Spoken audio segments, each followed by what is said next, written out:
100% job గ్యారంటీతో ISTTM business school admissions open. నమస్తే, welcome to Suman TV. నేను మీ సాయి.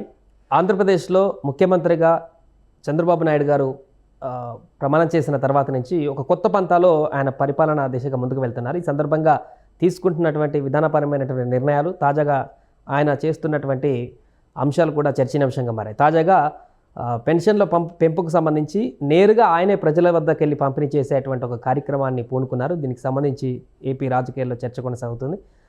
దీని గురించి మాట్లాడదాం. మనతో పాటు Suman TV news chief editor Keshav గారు ఉన్నారు. కేశవ్ గారు నమస్తే. నమస్తే. సో గతంలో వాలంటీర్లు ఇచ్చారు పెన్షన్లు ఇంటింటికి వెళ్ళి. ఇప్పుడు చంద్రబాబు గారే నేరుగా వెళ్ళి పెన్షన్దారులకు పెన్షన్ ఇస్తానని చెప్పేసి అంటున్నారు. సో అందరికీ ఇవ్వడానికి పాసిబుల్ అవుతుందా, లేకుంటే అలా డెమోలాగా ఇస్తున్నారా? అంటే కొంతమంది ఒకటి ఏంటంటే ఒక సిగ్నేచర్ లాంటిది అనమాట. ఇప్పుడు చంద్రబాబు నాయుడు గారు ఇచ్చినా, జగన్మోహన్ రెడ్డి గారు ఇచ్చినా ప్రజల డబ్బు అది. అవును. సో అందులో క్లారిటీ ఉండాలి అందరికీ. రెండోది ఏంటంటే చంద్రబాబు నాయుడు గారు ఫస్ట్ నుంచి చెబుతుంది ప్రభుత్వ యంత్రాంగం చేయాల్సినటువంటి పని ప్రభుత్వ యంత్రాంగమే చేయాలి. వాలంటీర్ల వ్యవస్థకి ప్రభుత్వ యంత్రాంగానికి చాలా తేడా ఉంది. ఎలక్షన్స్ టైంలో మనం చూసాం. సో ఎవరైనా ప్రభుత్వ యంత్రాంగంలో భాగస్వాములు అయ్యేవాళ్ళు ప్రజాసేవకులుగా పనిచేయాల్సినటువంటి అవసరం ఉంటుంది, కానీ పార్టీల సేవకులుగా పనిచేయడానికి అవకాశం లేదు, ఆస్కారం లేదు.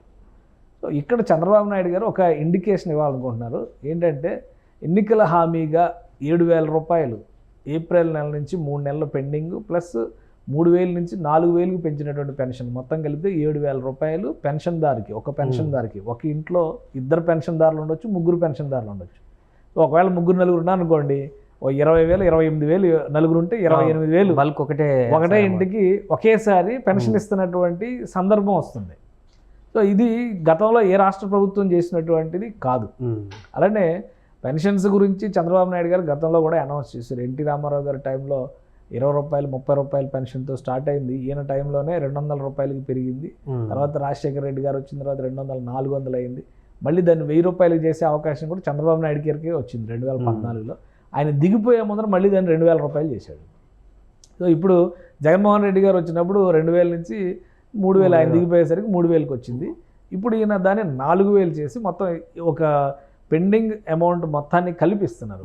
ప్లస్ ఎన్నికల్లో కూడా ప్రధానమైనటువంటి ఇన్ఫ్లుయెన్షియల్ ఫ్యాక్టర్గా మేనిఫెస్టోలో కనిపించింది పెన్షన్ అంశం. సో ఆయన ఒక ఇండికేషన్ ఇవ్వాలనుకుంటున్నారు, ప్రజలతోనే ప్రభుత్వం ఉంది అనేటువంటి సంకేతం. గతంలో 95, 96 చంద్రబాబు నాయుడు గారు అధికారంలో ఉన్నప్పుడు ఒక మాట పదే చెప్పేవాళ్ళు, ప్రజల వద్దకే పాలన అని. సో గ్రామ సభలు నిర్వహించి గ్రామాల్లో ఉన్న సమస్యలు నేరుగా తెలుసుకుని మొట్టమొదటిసారిగా ఒక ముఖ్యమంత్రితో నేరుగా సామాన్యుడు మాట్లాడేటువంటి వెసులుబాటు కల్పించింది కూడా చంద్రబాబు నాయుడు గారు. ప్రజల వద్దకే పాలన అని ఎట్లయితే నినాదం ఇచ్చారో, ప్రజలతో ముఖ్యమంత్రి అని చెప్పని ఒక టెలిఫోన్ ప్రోగ్రామ్ని దూరదర్శన్లో స్టార్ట్ చేసి సాయంత్రం ప్రతి సోమవారం సాయంత్రం 6:30 అయితే ఆయన ఫోన్ లైన్లో ముఖ్యమంత్రి గారు కూర్చుని ఫోన్లో మాట్లాడేవాళ్ళు. సో ఇదంతా అప్పటి తరానికి తెలుసు, ఇప్పుడు జనరేషన్కి అదంతా కొత్తగా ఉండొచ్చు. అట్లాంటి తరహాలోనే ఈరోజు ప్రభుత్వం ఏదైతే భావించిందో ప్రజల్లోకి వెళ్ళేటువంటి క్రమంలో ప్రజల కోసం మేము పనిచేస్తామని సంకేతం ఇవ్వాలనుకున్నారో దాన్ని రాజకీయ నాయకుల ద్వారా, ఇప్పుడు రాజకీయ నాయకులు వేరు, బ్యూరోక్రసీ వేరు. పరిపాలనలో ఉండేటువంటి వాళ్ళందరూ ఒక వ్యవస్థలో ఉంటే, రాజకీయంగా నిర్ణయాధికారంలో వాళ్ళు ఉంటే దాన్ని అమలు చేసే బాధ్యత మొత్తం కూడా బ్యూరోక్రసీలో ఉంటుంది, అధికార యంత్రాంగంలో ఉంటుంది. సో వాలంటీర్ వ్యవస్థ అటు దానికి కాకుండా ఇటు దీనికి కాకుండా వచ్చినటువంటి ఒక వ్యవస్థ. అది కేవలం రాజకీయ ప్రయోజనాల కోసం. అందుకనే కదా 2 లక్షల మందిని రిక్రూట్ చేస్తే 1,00,000 మంది రిజైన్ చేశారు. సో ఇందులో రాజకీయ ప్రేరేపితమైన రిక్రూట్మెంట్ ప్రక్రియ కూడా అసలు ఇప్పుడు కోర్టులో కేసు ఏముంది, రూల్ ఆఫ్ రిజర్వేషన్ పాటించలేదు అన్నారు.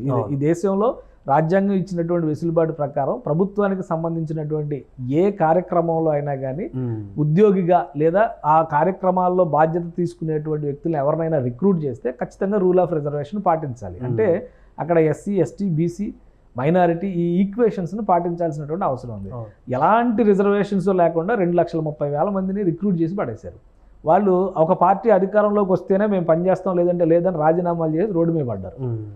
ఇది ప్రభుత్వ యంత్రాంగాన్ని, నిబద్ధతని శంకించే సందర్భం క్రియేట్ చేసినటువంటి వ్యవస్థ ఇది. సో దీన్ని ఎలా కొనసాగించాలనే దాని మీద అనేక అభ్యంతరాలు ఉన్నాయి, అనేక చర్చలు జరగాల్సినటువంటి అవసరం ఉంది. ప్లస్ చంద్రబాబు నాయుడు గారు ఇంకో మాట కూడా చెప్పారు, నేను 10,000 చేస్తాను, మీ ఉద్యోగాన్ని గౌరవప్రదమైన ఉద్యోగంగా మారుస్తాను అన్నారు. మీరు ఎవరికి బానిసలు కాదు, పాలేరులుగా పనిచేసేందుకు రాలేదు కాబట్టి పార్టీలతో సంబంధం లేకుండా ఒక హుందా అయినటువంటి, గౌరవప్రదమైనటువంటి, ఒక డిగ్రీ చదివినటువంటి యువతకి నేను ఒక మంచి మార్గాన్ని చూపిస్తాను, 10,000 చేస్తాను. కానీ 1,00,000 మంది రిజైన్ చేశారు కదా. ఇప్పుడు మిగతా 1,00,000 మందిని ఏ విధంగా ఉపయోగించుకోవాలి, తర్వాత ఈ సిస్టమ్ని ఏ విధంగా స్ట్రీమ్లైన్ చేయాలి, దీని మీద ఆయన ఫోకస్ పెట్టేదానికి కొంత టైం పడుతుంది. అలానే ప్రతి గ్రామ సచివాలయానికి కూడా ఆల్రెడీ రిక్రూటెడ్ ఎంప్లాయీస్ ఉన్నారు, ప్రభుత్వ ఉద్యోగులు ఉన్నారు. వీళ్ళు వచ్చిన తర్వాత, వాలంటీర్లు వచ్చిన తర్వాత వాళ్ళకి పని లేకుండా పోయింది, కింది స్థాయి ఉద్యోగులకి పని లేకుండా పోయింది, ఎమ్మెల్యేలకి ఎంపీలకి వాళ్ళకి కూడా పని లేకుండా, చివరికి సర్పంచులకి, గ్రామాల్లో అయితే సర్పంచులకి వార్డు మెంబర్లు కూడా పని లేకుండా పోయింది. ఇదంతా కూడా ప్రభుత్వం ఎంచుకున్నటువంటి, అంటే ప్రజాపాలన క్రమంలో రాజ్యాంగం ఇచ్చినటువంటి వెసులుబాటు ప్రకారం ప్రజలు ఎన్నుకున్నటువంటి వారధులు వీళ్ళందరూ గందరగోళ స్థితిలో పడ్డారు ఇప్పుడు. సో అవన్నీ సమీక్షలు జరిపేటువంటి క్రమంలో చంద్రబాబు నాయుడు గారు తీసుకున్నటువంటి నిర్ణయం ఏంటంటే జూలై 1వ తేదీన మొదటి పెన్షన్ ఇవ్వబోతున్నారు కాబట్టి పార్టీలతో సంబంధం లేకుండా గెలిచినటువంటి నాయకులందరూ అందులో ఇన్వాల్వ్ కామని చెప్పారు. అలానే తెలుగుదేశం పార్టీకి సంబంధించినటువంటి నాయకులందరూ కూడా పిలుపునిచ్చారు, ఇది మనం ప్రభుత్వం చేస్తుంది. జనసేన పార్టీ పవన్ కళ్యాణ్ గారు కూడా పిఠాపురంలో అక్కడ ఆయన పెన్షన్స్ డిస్బర్స్మెంట్ చేయబోతున్నారు. ఇంకో పెద్ద విషయం ఏంటంటే అసలు పెన్షన్స్ రిలీజ్ చేస్తుంది ఆయన శాఖ, పంచాయతీరాజ్ శాఖ నుంచి ఎక్కువ అమౌంట్ మొత్తం అంతా కూడా, అసలు జియో కాపీ చూస్తే అర్థమైంది కదా పంచాయతీరాజ్ శాఖ రిలీజ్ చేసినటువంటిది. కాబట్టి ఆయన సొంత శాఖకు సంబంధించినటువంటి వ్యవహారం ఇది. సో ఆయన మంగళగిరిలోనేమో లోకేష్ గారు, అక్కడ పిఠాపురంలో ఆయన, ఇంకా ఎమ్మెల్యేలు అందరూ కూడా ఇన్వాల్వ్ అవుతున్నారు. అన్ని నియోజకవర్గాల్లో ఎమ్మెల్యేలే పంచే కార్యక్రమం దాదాపు అందరూ వాళ్ళ పర్యవేక్షణలో అంతా సజావుగా సక్రమంగా జరిగేలాగా ఒక టైం కూడా 1వ తారీఖున అన్ని ఇళ్లకి బట్వాడా వెళ్ళిపోవాలి. ఒకవేళ ఏదైనా కారణాలతో అందులో అందుబాటులో లేని వాళ్ళు కనుక ఉంటే అది మరుసటి రోజుకి పెండింగ్లో పెడదాం అనేటువంటి విషయాన్ని క్లియర్గా గవర్నమెంట్ ఇన్స్ట్రక్షన్స్ ఇచ్చింది. అంటే ఓపెనింగ్ కార్యక్రమం కాబట్టి చంద్రబాబు గారు కానీ పవన్ కళ్యాణ్ గారు వీరు కొంతమందికి డిస్ట్రిబ్యూట్ చేస్తారు, మిగతా వాళ్ళందరికీ ఎవరు డిస్ట్రిబ్యూట్ చేస్తారు? మిగతా వాళ్ళందరికీ ఆల్రెడీ గైడ్ లైన్స్ క్లియర్గా ఇచ్చారు. స్థానికంగా ఉన్నటువంటి జిల్లా, గ్రామ, వార్డు సచివాలయాలకు సంబంధించినటువంటి సిబ్బంది, అందులో రిక్రూటెడ్ ఆఫీసర్స్ ఉన్నారు, అంటే కింది స్థాయిలో విలేజ్ అధికారులుగా, గ్రామ అధికారులుగా నియమితులైనటువంటి వాళ్ళు ఉన్నారు. ప్లస్ సర్పంచుల్ని వాళ్ళు కూడా భాగం చేయండి అని చెప్పనేటువంటి మాట చెప్పారు. కాబట్టి వాళ్ళ పర్యవేక్షణలో ప్రభుత్వం ఇప్పుడు ప్రతి వార్డు సచివాలయానికి ఒక ఇన్ఛార్జ్ ఆఫీసర్ ఉంటారు, ఆయన ఆధ్వర్యంలో మళ్ళీ ఒక 2 డిస్బర్స్మెంట్ చేసేటువంటి వాళ్ళు ఉంటారు, స్టాఫ్ ఉంటారు. వీళ్ళందరూ లాస్ట్ టైం మొన్నటి వరకు అదే కదా జరిగింది, ఎలక్షన్స్ టైంలో 2 నెలలు వాలంటీర్స్ని ఇన్వాల్వ్ చేయొద్దన్నప్పుడు వీళ్ళే డిస్ట్రిబ్యూట్ చేశారు. సో అది పెద్ద క్లిష్టమైంది కాదు. ఇంకా చెప్పాలంటే 5 ఏళ్ల క్రితం చంద్రబాబు నాయుడు గారు చేసింది ఏంటి, అకౌంట్లో పడిపోయాయి కదా, పొద్దున్నే బటన్ నొక్కగానే అరగంటలో అందరి అకౌంట్లో పడిపోయాయి కదా, ఎవరు వెళ్ళి తీసుకోవాలంటే వాళ్ళు తీసుకునేవాడు. సరే వృద్ధులు వీళ్ళు వెళ్ళలేరు కాబట్టి, ఇబ్బందులు అవుతాయి కాబట్టి ఇంటింటికి ఇవ్వడమే కరెక్ట్ అని చెప్పి అనుకుని చేశారు అనుకుందాం గత ప్రభుత్వం అదే ఉద్దేశం. అందుకని ఇప్పుడు వీళ్ళు కూడా ఇంటింటికి ఇద్దామని డిసైడ్ అయ్యారు. ఇక్కడ ఏంటంటే లిక్విడిటీ అనేది ఇంపార్టెంట్. ఇప్పుడు ఇన్ని దగ్గర 65 లక్షల మందికి పెన్షన్లు ఇస్తున్నారు. దగ్గర దానికి సంబంధించి సంవత్సరానికి 22,000 కోట్ల దాకా ఖర్చు అవుతుందని చెప్పి ఒక లెక్క చెప్పారు. సో ఇదంతా నగదు రూపంలో తీసుకొచ్చి మళ్ళీ చలామణిలో పెట్టడం అనేది క్లిష్టమైంది. కాబట్టి పైగా అప్పుడు జన్ ధన్ యోజన అనేటువంటి స్కీమ్ ద్వారా ఆంధ్రప్రదేశ్ ఎక్కువ బ్యాంక్ అకౌంట్లు ఓపెన్ చేసింది. వీళ్ళందరికీ కూడా బ్యాంకింగ్ కల్చర్ని అలవాటు చేసేటువంటి ప్రయత్నం చేసింది. సో అప్పుడు అది కరెక్ట్ అయి ఉండొచ్చు, ఇప్పుడు ఇదే కరెక్ట్ అనిపిస్తూ ఉండొచ్చు. అదే క్రమంలో కింది స్థాయిలో ఉన్నటువంటి అధికారులందరికీ కూడా ఇవి డిస్ట్రిబ్యూట్ చేసేటువంటి ప్రక్రియను మొదలు పెట్టాలని డిసైడ్ చేశారు. ప్రభుత్వానికి సంబంధించి కూడా ఒక ప్రతిష్టాత్మకమైనటువంటి కార్యక్రమం కాబట్టి చంద్రబాబు నాయుడు గారు మంగళగిరి ప్రాంతంలో పెనుమాక అనేటువంటి విలేజ్ ఉంది, అక్కడ అంటే ఆయన కరకట్టకు దగ్గరలో ఉండేటువంటి విలేజ్, అక్కడ ఒక కాలనీని ఏదో సెలెక్ట్ చేశారు. కొన్ని కుటుంబాలకు సంబంధించినటువంటి వాళ్ళకి నేరుగా ఆయన డిస్ట్రిబ్యూట్ చేస్తారు. పిఠాపురానికి మన పవన్ కళ్యాణ్ గారు 1వ తారీఖున వెళుతున్నారు. అక్కడే 3 రోజులు ఉంటారు. ఆయన షెడ్యూల్ కూడా అక్కడ చాలా పకడ్బందీగా ఉంది.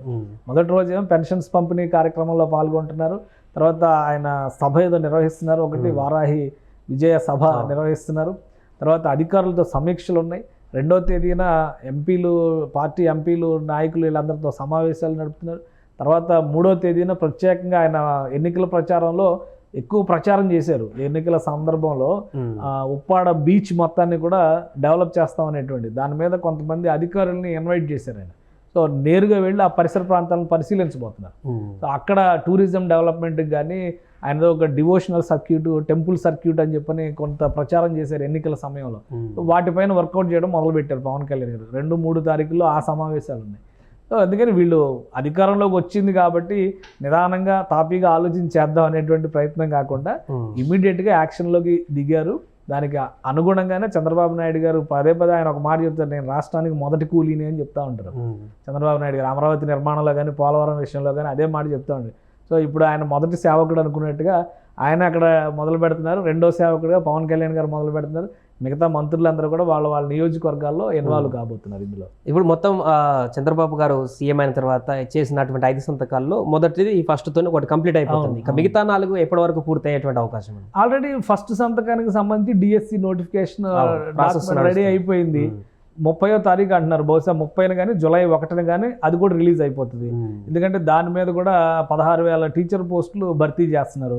ప్లస్ టెట్కి డిఎస్సికి కాన్ఫ్లిక్ట్ రాకుండా టెట్ ద్వారా వచ్చే వాళ్ళకి కూడా సపరేట్ నోటిఫికేషన్, డైరెక్ట్ డిఎస్సి రిక్రూటీస్కి ఒక నోటిఫికేషన్, 2 నోటిఫికేషన్ రిలీజ్ చేసేటువంటి పనులు అధికార యంత్రాంగం తలమునకలై ఉంది. సో తర్వాత మిగతా వాటి మీద కూడా ఆయన ప్రాసెస్ మొదలుపెట్టారు. పెన్షన్స్ కూడా ఇంపార్టెంట్ స్కీమ్ అందులో. సో 1వ తారీఖున అసలు డబ్బులు 1వ తారీఖున ఆయన ఆంధ్రప్రదేశ్ ప్రభుత్వ ఉద్యోగులకి ప్లస్ పెన్షనర్లకి కలిపి ఇవ్వాల్సినటువంటి అమౌంట్ లెక్కేసుకుని చూస్తే దగ్గర 10,000 కోట్లు, 10,500 కోట్ల వరకు నగదు సమీకరించాల్సినటువంటి పరిస్థితి ఉంది. సో ఇప్పుడు ఆయన ధైర్యంగా పెన్షన్స్కి ఇంత అనౌన్స్మెంట్ చేసి, ఇంత గ్రౌండ్ వర్క్ చేసి, ఇంత ప్లాన్ చేశారంటే ఎంప్లాయీస్కి సంబంధించినటువంటి శాలరీస్ మీద కూడా వర్కౌట్ చేశారు. శాలరీకి సంబంధించి ఎలక్షన్స్ పనిలో అదనపు పని చేసినందుకు బోనస్ అనౌన్స్ చేశారు కదా. 45 రోజులకి రోజుకి 120 రూపాయలు చొప్పున అడిషనల్ బోనస్ అనౌన్స్ చేశారు. అంటే వాళ్ళకి ఇచ్చేటువంటి జీతంతో పాటు బోనస్ ఇచ్చేదానికి నిర్ణయం తీసుకోవడం అంటేనే ఆయన ఒక పకడ్బందీ ప్రణాళికతో ముందుకెళ్తున్నారని చెప్పి అర్థం చేసుకోవచ్చు కదా. కాబట్టి 5 సంతకాలకి సంబంధించి అన్న క్యాంటీన్ల మీద వర్కౌట్ చేశారు. ఆగస్టులో 183 క్యాంటీన్లు ప్రారంభించడానికి దాదాపు 189 కోట్ల రూపాయలు ఖర్చు అవుతుందని చెప్పని ఎస్టిమేషన్ వేశారు. దానికి సంబంధించినటువంటి గ్రౌండ్ వర్క్ మొదలు పెట్టారు. సో ఆల్రెడీ ఉన్నటువంటి క్యాంటీన్లే పాడుపెట్టారు కదా. చాలా చోట్ల తలుపులు ఎత్తుకుపోయి, కిటికీలు ఎత్తుకుపోయి, దానిలో పెట్టినటువంటి ఇన్ఫ్రాస్ట్రక్చర్ ఎత్తుకుపోయి ఉన్నాయి. ఇప్పుడు అవన్నీ కూడా రివిజన్ చేసి 189 కోట్ల రూపాయలు ఖర్చు అవుతుందని చెప్పి అన్నారు. సో దాని మీద ఫోకస్ పెట్టారు. బహుశా ఆగస్టు 15 నుంచి అనుకుంటున్నాను నేను, ఆగస్టు 1 కాకపోయినా ఆగస్టు 15 నుంచి ఆ ప్రాసెస్ మొదలు పెట్టడానికి కావాల్సినటువంటిది 5 రూపాయలకే భోజనం. ప్లస్ ఈసారి కొంచెం భోజనం క్వాలిటీ పెంచడంతో పాటు వెరైటీస్ పెంచాలని, 5 రూపాయల నుంచి 10 రూపాయలకి పెంచాలని కూడా ఇది ఒక ఆలోచన చేస్తున్నట్టుగా తెలుస్తుంది. సో అట్లాంటివి ఏమైనా ఉంటే ఓన్లీ వరి అన్నమే కాకుండా రాగి, జొన్న ఇట్లాంటివి కూడా కొన్ని కాంబినేషన్స్ని అందులో ఇన్వాల్వ్ చేయాలని చెప్పని చూస్తున్నారు. అది కూడా జరుగుతుంది. ఇంకా సంతకాలు పెట్టిన వాటిలో major portions land titling act రద్దు చేసేసారు. దానికి సంబంధించి ఒక క్లారిటీ ఇచ్చారు. అటువైపు పోలవరం, ఇటువైపు అమరావతి రెండింటి మీద వర్క్ మొదలు పెట్టారు. సో అదే ఇవన్నీ కూడా ఏంటంటే ఒక ప్రణాళిక ప్రకారం ముందుకు వెళ్తున్నారు. కూటమిలో సమన్వయం ఉంది కాబట్టి ఎవరి పని వాళ్ళు ప్రణాళిక ప్రకారం ముందుకు తీసుకెళ్తున్నారు. పెన్షన్స్ అనేది ఒక పెనుమార్పు. అది అంత ఆ స్థాయిలో ఇప్పుడు దేశంలో 4,000 రూపాయలు పెన్షన్స్ ఇస్తున్నటువంటి రాష్ట్రం ఏదీ లేదు. తెలంగాణలో కూడా చెప్పారు కానీ ఇంకా అది మొదలు కాలేదు. బట్ ఏంటంటే దేశవ్యాప్తంగా ఒక మోడల్ కింద దీన్ని ఇప్పుడు తీసుకునే అవకాశం ఉంటుంది. ప్రాపర్ డిస్టర్బెన్స్, ఎట్లాంటి డిస్టర్బెన్స్ లేకుండా ప్రాపర్ డిస్ట్రిబ్యూషన్స్ కనుక జరిగితే అది రాష్ట్ర ప్రభుత్వానికి ఒక క్రెడిబుల్ ఇదవుతుంది. కాబట్టి అంత ప్రయారిటీ ఇస్తున్నారు రాష్ట్ర ముఖ్యమంత్రి కానీ ఉప ముఖ్యమంత్రి కానీ. Right sir. సో మొత్తానికి ఆంధ్రప్రదేశ్లో ముఖ్యమంత్రిగా బాధ్యతలు చేపట్టిన తర్వాత సంతకం చేసినటువంటి హామీ మేరకు చంద్రబాబు నాయుడు గారు జూలై 1 నుంచి పెన్షన్లను పంచబోతున్నారు. ఇటు పవన్ కళ్యాణ్ గారు కూడా తన నియోజకవర్గంలో ఉన్నటువంటి పెన్షన్దారులకు పెన్షన్ పంచబోతున్నారు. రాష్ట్ర వ్యాప్తంగా అన్ని నియోజకవర్గాల్లో కూడా అధికారులు పూర్తి స్థాయిలో ఈ యొక్క పెన్షన్ స్కీమ్ని లబ్ధిదారులకు అందించేటువంటి విధంగా కార్యాచరణ రూపొందించారు. దీంతో ఒక హామీ పూర్తవుతుంది. దేశంలోనే ఒక బిగ్గెస్ట్ పథకం లబ్ధిదారులకు అందినటువంటి ఒక వెసులుబాటు ఆ రోజు కలగబోతుంది. సుమన్ టీవీలో మీ పర్సనల్ అండ్ బిజినెస్ ప్రమోషన్స్ కోసం కింది నెంబర్కి కాంటాక్ట్ చేయండి.